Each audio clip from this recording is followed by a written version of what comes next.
On croit souvent à tort qu'un enfant enlevé par un de ses parents ne court aucun danger. Heureusement pour les enfants victimes d'enlèvement parental, de nombreuses personnes travaillent quotidiennement pour les ramener à la maison et ainsi réduire les risques d'impact négatif sur leur développement.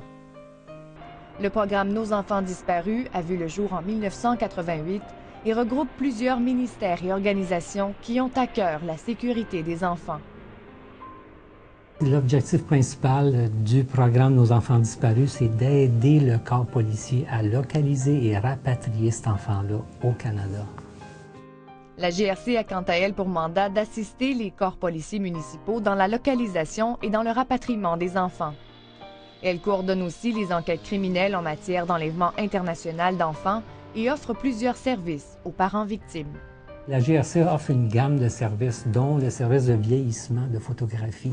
Alors, lorsque l'enfant est enlevé, ça date depuis 2 ans, on peut faire une demande pour un service de vieillissement de l'enfant enlevé. La GRC offre ce service-là. Un autre service que nous offrons, c'est un service de transport, de réunification avec le parent victime.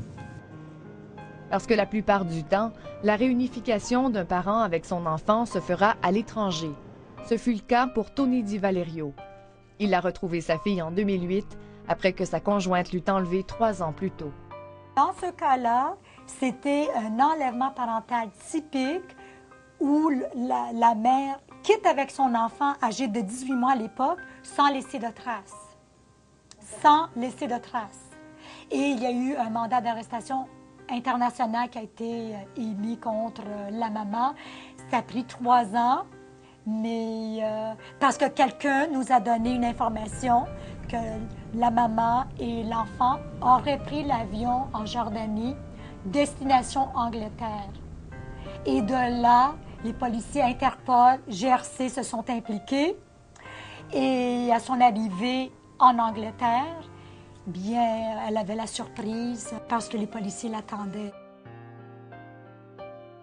Pendant les 3 années où il n'a eu aucun contact avec sa fille, Tony Di Valerio n'a jamais perdu espoir de retrouver sa petite Maria Rosa, aujourd'hui âgée de 7 ans. Jamais eu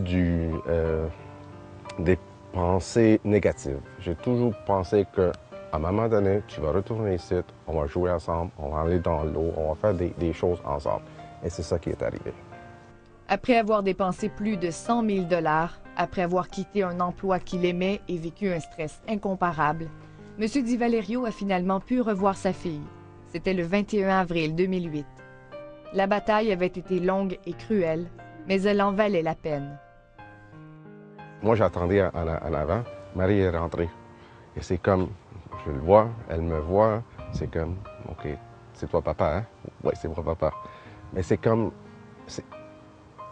elle n'a jamais parti. On est rentré dans la chambre, on a commencé à jouer, j'en ai des photos. On a commencé à jouer, elle faisait la cuisine, faisait la pasta, ça c'est le premier jour. Et je sais qu'elle était un brainwash, qu'on ne doit pas aimer papa. Et c'est ça que la petite elle avait peur de moi, mais quand on s'est remis ensemble, c'est comme, OK, papa n'est pas si pire. La petite Maria Rosa semble avoir été victime d'aliénation parentale. Encore aujourd'hui, il lui arrive parfois de craindre l'abandon. Quant à sa mère, elle est toujours aux Pays-Bas et conteste actuellement la demande d'extradition.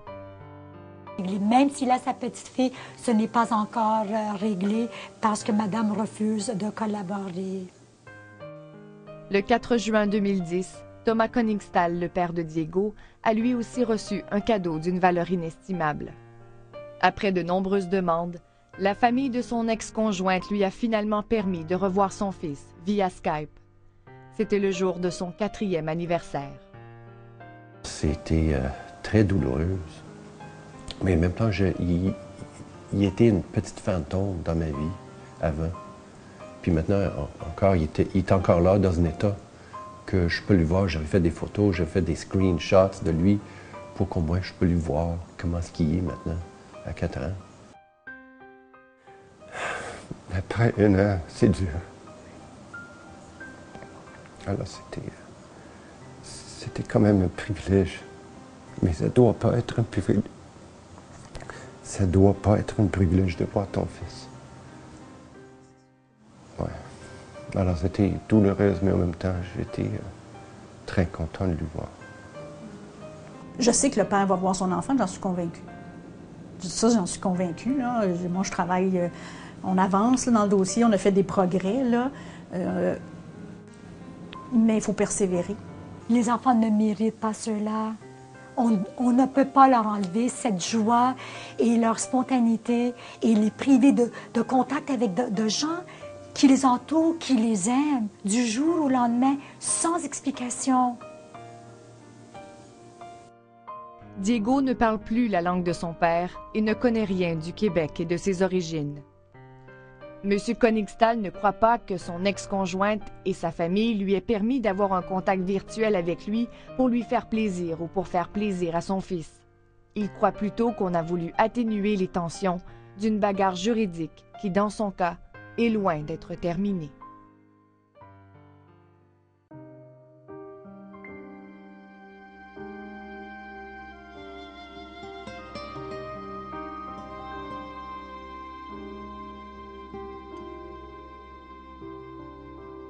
Aux nuits qu'elle compte dans le silence, une maman cherche une bonne étoile pour mieux bercer sa petite fille disparue aux 16 ans qui passent.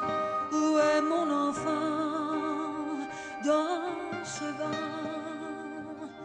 d'automne, enfoui sous les feuilles, noyé dans l'onde? Les jours refroidissent, le ciel devient sombre, avide de recherche pour sortir de l'ombre. Tout le désespoir à chaque seconde. Où es-tu ce soir, mon amour?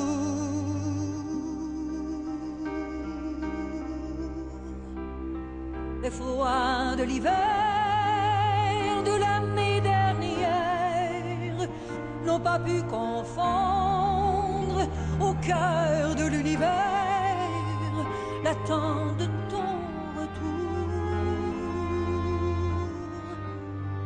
mon amour.